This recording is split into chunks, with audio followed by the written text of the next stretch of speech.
Hey everyone, happy Saturday. Blessings to you. Just wanted to do a little debrief on our class Thursday. A lot of you have asked about my painting behind me.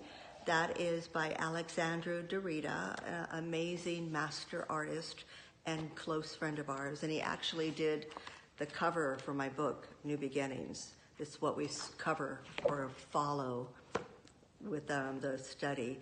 So this Thursday was about my best friend, Holy Spirit. He's a person, and he brings truth. He leads us to truth and power and boldness. So Holy Spirit is so important that Jesus told the disciples in the upper room during the Last Supper. John 14, 15, and 16 was a conversation recorded by John later in life of the memory of them being in the upper room. Jesus said, it's so important for you that I go, because if I don't go, the Holy Spirit won't come. He will guide you to all truth. Jesus referred to him many times as our helper. I think 4 times in the book of John as our helper.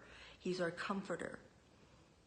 He is passionate also about encounter with God, leading us to encounter. And that happens in the growth process.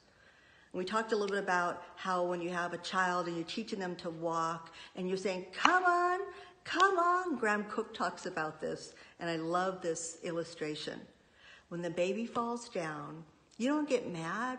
You celebrate, you pick that baby up, and you put her back down or him back down and say, come on, you can do this. Come to me. So Holy Spirit is about the process that leads us to encounter. And in this process, it makes us rich in relationship with God, because God is about relationship. He's about encounter and relationship and process. We can't escape this process.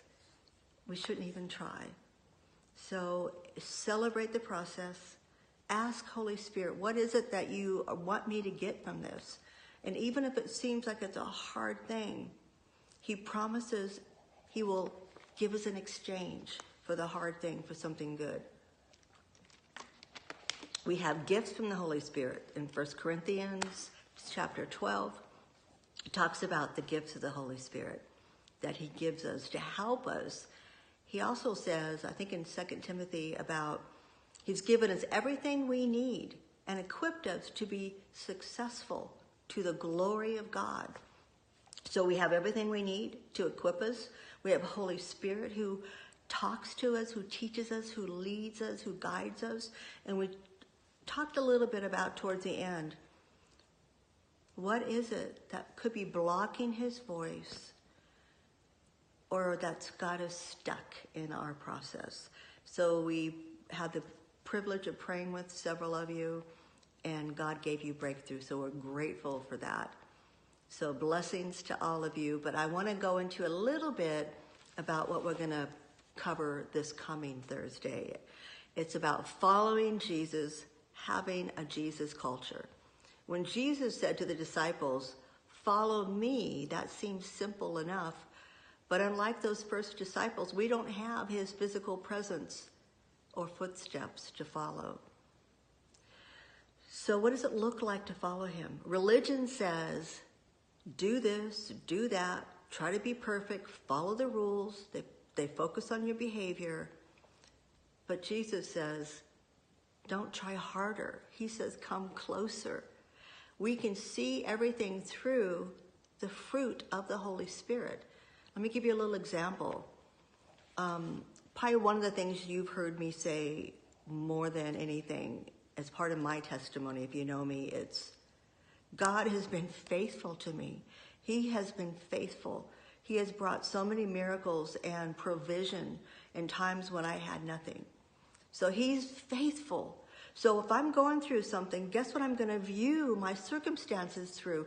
The fruit of faithfulness. Remember in the beginning when we wanted to know who God was, when we talked about who is God? And he proclaimed over himself in front of Moses, the Lord, the compassionate one. He is gracious and full of mercy and faithful.